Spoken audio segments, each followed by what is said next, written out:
Hi guys, guys is Kaman TV welcoming you to an even show, a very interesting video here. So I want us to look at post Uhuru's presidency. So what is likely to happen, for example, if Ruto loses these elections?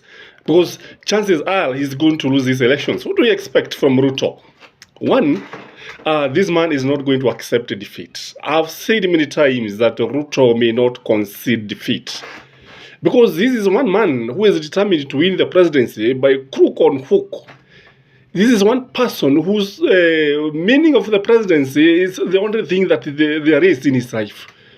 It is like there's nothing else. He's so much determined. I've never seen such a determined person to win the presidency in the history of Kenya.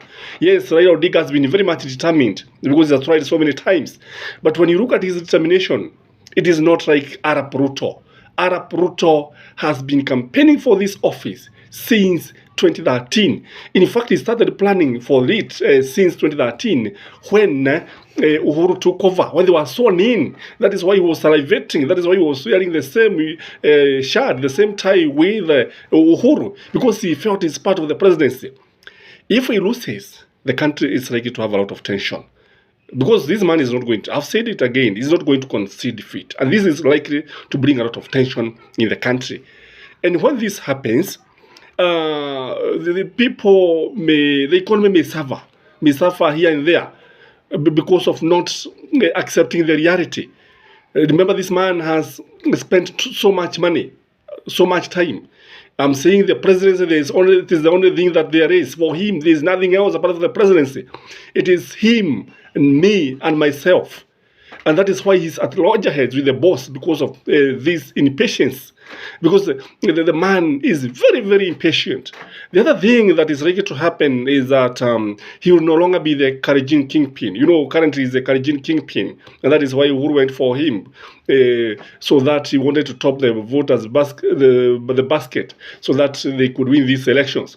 So Isaac Ruto will emerge as the Kalenjin kingpin. You know, Isaac Ruto is more experienced. The guy is more sober. Isaac Ruto is an organizer, is a mobilizer, is somebody who can work for devolution, somebody who can bring people together. The other thing is that he is likely to face charges from Raila's administration. These are the guys who are likely to go for him. He might be arrested by Raila's administration. You know, very many times Raila has repeated that once he take over the government, all the corrupt guys will be arrested. And you see, there are so many allegations about the deputy president. And the court one time pronounced itself about Muteshi's Rad. So these cases and many others may be revisited. Remember the issue of Kimwarer and Arur dams. Those many issues, they are likely to follow this man after Uhuru. The other thing is that once this happens, the economy will continue to grow because the politics will not be very much volatile as they are now. But it's also good to look at what is likely to happen if Raila loses, though the chances are very slim.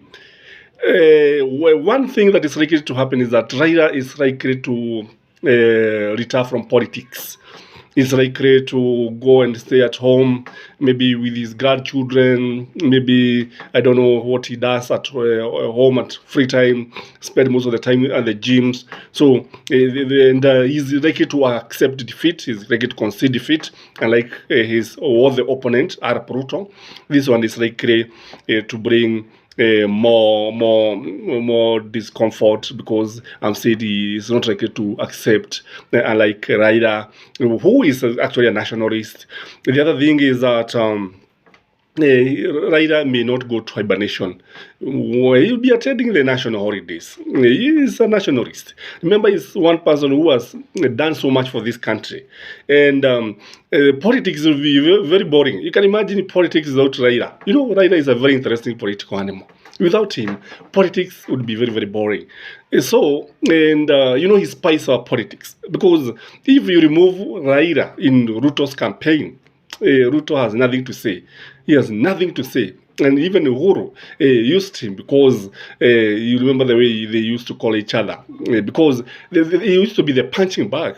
And even the Kikuyus, you have nobody to hate, because you find most of the Kikuyus, they were given the wrong information about Raila. Raila is a what? In fact, even children might think Raila is something, is not a human being. But I would like to remove those notions and tell people that if there's one Democrat, it is Raila Odinga.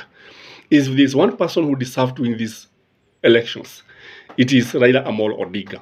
If there is one person who is most likely to surprise many people, even ruling this country for only one term and bring all the transformation that the country has been waiting for, it is Raila Amolo Odinga. So this is Gashi's Kaiman TV. If you have just bumped to this channel for the first time, kindly subscribe, hit the red button. If you're watching us from abroad or from wherever, please leave a comment there, like our video, share, and if you can hit the bell so that anytime you upload a video, you can be able to see. Thank you and enjoy your evening.